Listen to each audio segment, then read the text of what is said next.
It is time for us to tackle the last step of our shorts, which is pretty exciting, or the very end game steps of our shorts. Whenever I say it's the last step, I find another step, so I'm not going to try to false advertise that one. What you need is, we're getting ready to sew our buttonhole, so you need the button of your choice. I would pick one that complements your fabric. I've got this pink one that I like.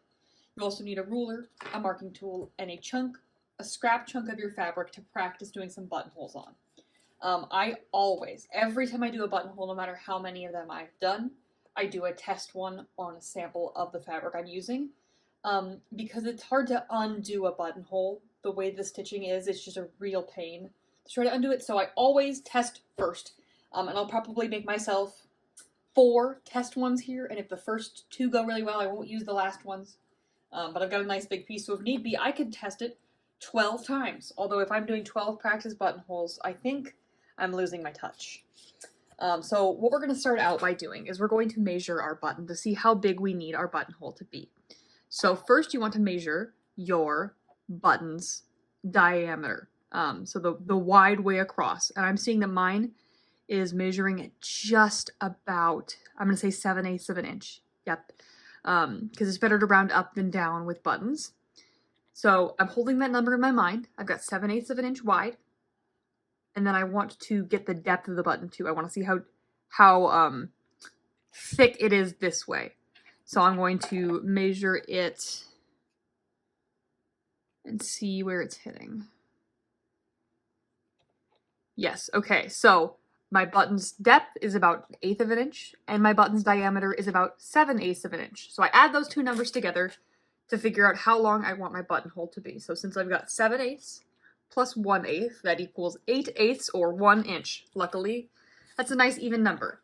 Yours might be a slightly different number, and that is totally fine. Buttons need a variety of sizes of buttonholes because it's got to be big enough for the button to fit through. So that's why we add those two numbers together. So now what I want to do is I want to make myself a couple of practice marked out buttonholes. So I'm going to mark a line that is 1 inch long, and then I'm going to put a start and stop point for myself at the top and bottom of this line. So I'm making an I, like a capital I, and I'm going to repeat that. And like I said, I think I'll make 4. If you've never ever sewn a buttonhole before, you can make more. I think 4 is a hardy starting place. Because like I said, if you have 2 that are just really good, I feel like you're ready to move on to your doing it on the shorts for real. And like I said, the reason for practicing is because it is so much easier if you get it right the first time that you're really doing it on your fabric. And so you're giving yourself a bunch of first times that you could get wrong theoretically, so that you get your first one for realsies right. So now that we've got them all marked out, we are going to head over to our machine and practice sewing some buttonholes. Okay, so it's time to actually sew our practice buttonholes. We've got 4 marked out here. I'm going to show you how to do a buttonhole on the Elna Explore 220 machine, because that's what we have in class. If you're using your home machine, these rules do not necessarily apply. Every sewing machine has its own unique take on how we do buttonholes. So to start out with, before we sew anything, I'm going to talk you through some settings, because we've got a wonderful map of what we need to do up here, and it can be kind of hard to decode, so I'm going to walk you through what we need. First of all, let's start here, up here with this top dial. So we've got a bunch of letters off to the right side, and then when you turn to the left, you can see things like A1, A2, A3, and A4. Now, those are our buttonhole steps, and if you look to the left of that, you can see a map of what each of those do. So above each of the step labels, there is a little picture of the step that it's going to do. So for example, A1 is going to do our zigzag down the left side of our buttonhole. A2 and A4 are the same step, that's why they've got the same picture, and they're going to do the ends. And then A3 is going to take us back up the right side. So that is what these steps do. The way we access them is by turning this notch to each of these different steps. So right now I've got it set to A1. It would do my left zigzag. Before we do that, though, we've got a couple other settings we need to adjust. The thing you're looking for is this little buttonhole image on the machine. So we're doing kind of a scavenger hunt of every place you see that. There is a setting that needs to be adjusted. So we've got our stitch zigzag width, and our needle position is actually what this is, but it also doubles as zigzag width on this one. Needs to be set to 5 because 5 is where the buttonhole picture is. And up here on this notch, which is our stitch length, we need to turn it all the way back to be in the 0 to 1 range because we've got a buttonhole arcing over those settings. So that's going to make it so that our machine knows what we're doing and what it needs to do. Those settings in place, we're now ready to switch it to A1 and begin putting in our buttonhole. So choose one of your practice ones and place it under the foot of your machine. You're going to want to line up your needle with one of your top little crossbars on your eye. And I'm actually going to move us in now that I've done all the settings because you can see better, and also I can reach the machine better if we're scooted in a little more. There we go. Okay, so set your needle up so that it is going right through the first crossbar of your eye shape. Switch your machine to A1, and that is going to do a zigzag down the left side for us. When sewing a buttonhole, you want to let the machine take its time. Don't pull or force your fabric through. Because it's doing such tiny stitches, it needs to go at its own speed. And stop once you reach your bottom eye marker, your bottom rung. Then we're going to turn our dial. We're going to switch our dial now to A2. And you want to make sure your needle is out of your fabric when you do that, because if you move your needle while it's in the fabric, it can break it right off. For A2, I'm going to push my pedal down. It's going to go back and forth in the same spot, and I want to do it about 3 times, because it's going to finish off the end of our buttonhole. Now I'm going to switch it to A3, which is going to do the same thing as A1 did, but in reverse. So now it's going up the other side of our buttonhole. And you want to make sure that you're lining up that marked line you made with the middle little gap there.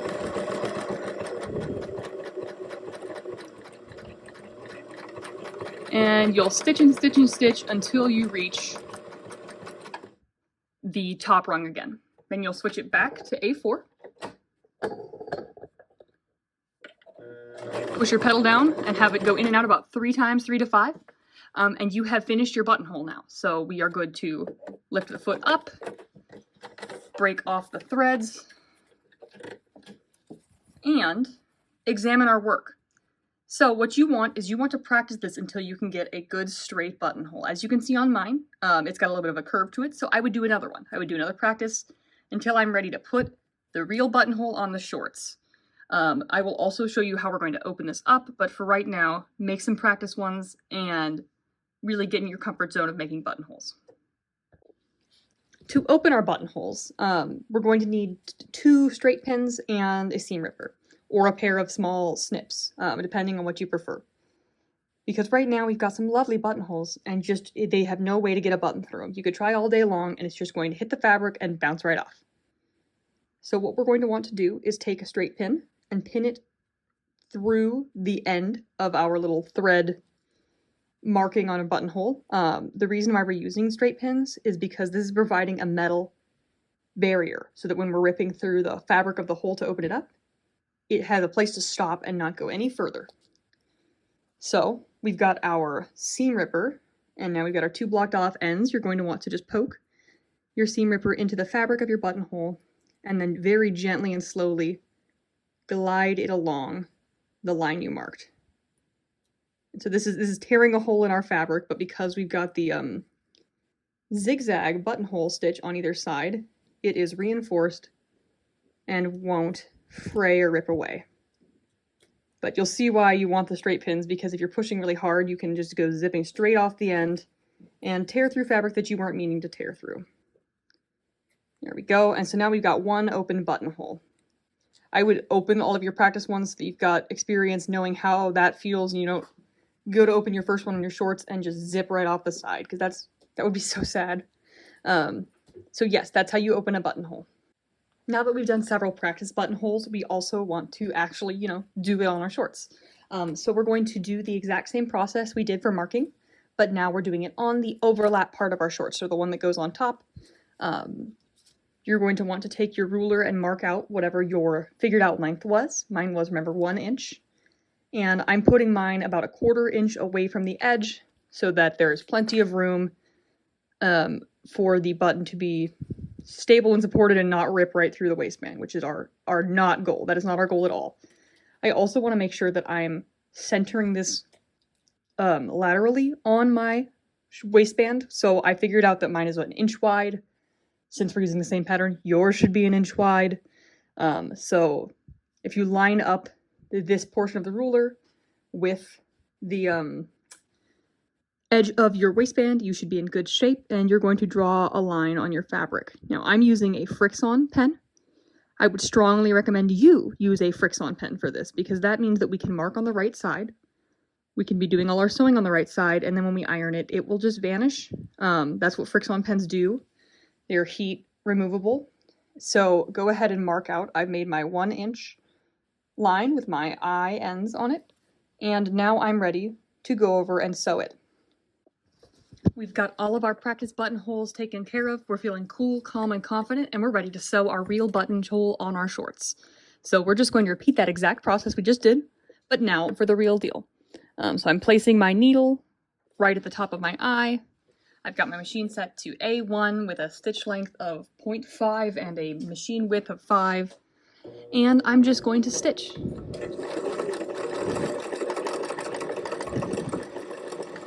And I'm letting it take its time.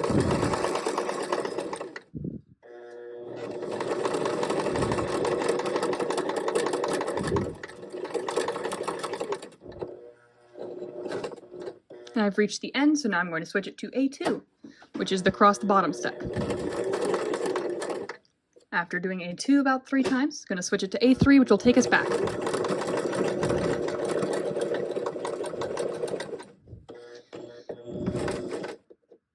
And with these machines, A3 sometimes gets jammed right at the beginning, and so if that happens to you, you just want to kind of encourage it to keep moving. There we go.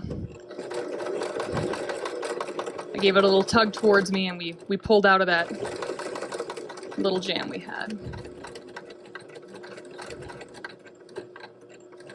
And I've reached the end, I believe. I'm going to put my needle down and just double check.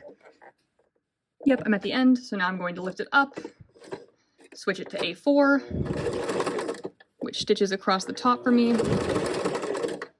And my buttonhole is finished. So now I'm going to open it up, and then we're almost at the end.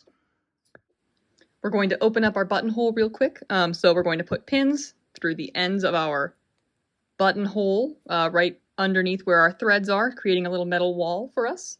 Then we're going to use our seam ripper, insert it in that middle channel, and carefully cut through all the layers. And like I said, you could do this with small scissors too. The way I do it is with a seam ripper. And to get really in that end, I'm actually going to turn around and go the other direction.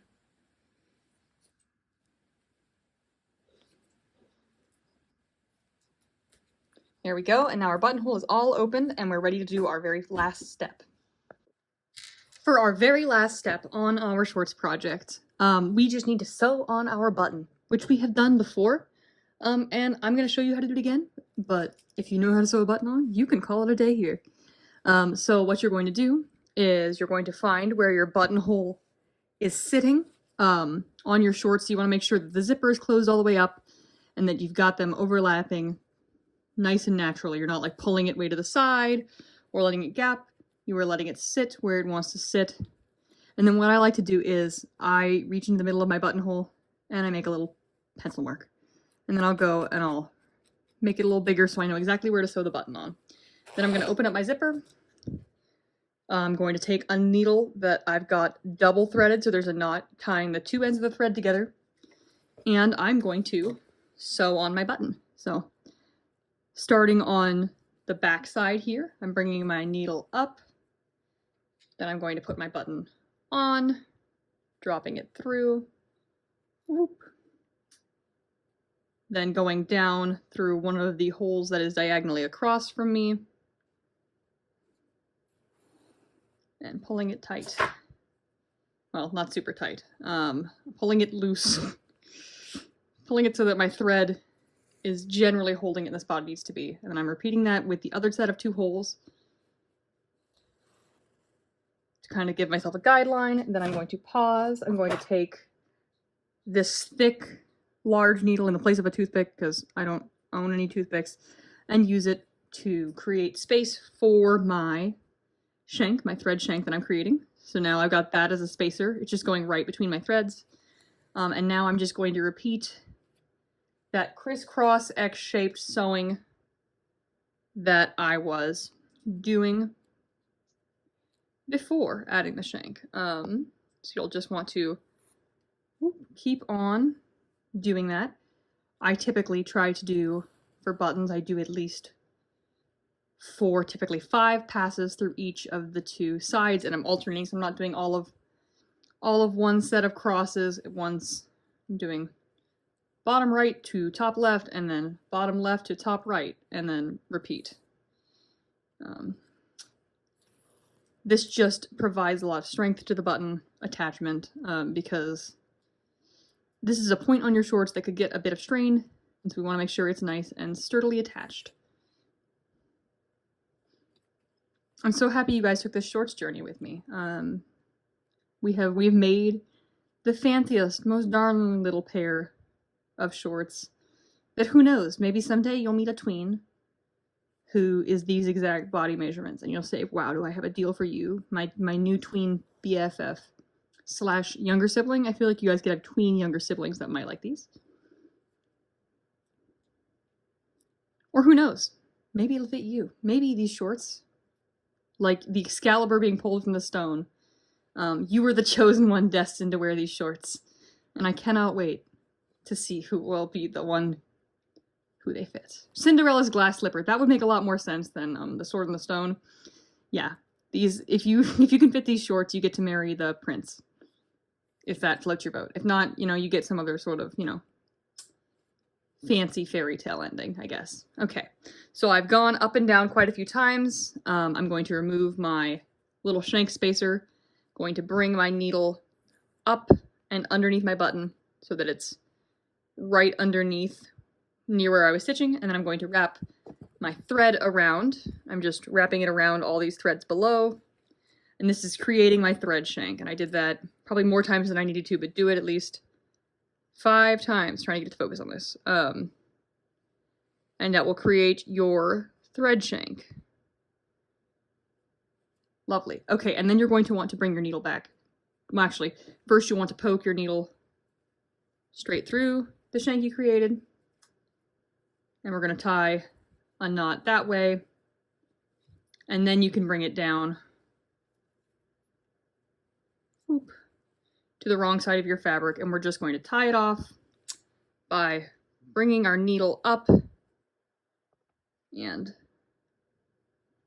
looping it underneath some of these threads that we've got here, and then pulling it through the loop we create. And I would do that at least 3 times, but probably not more. So 3 times exactly.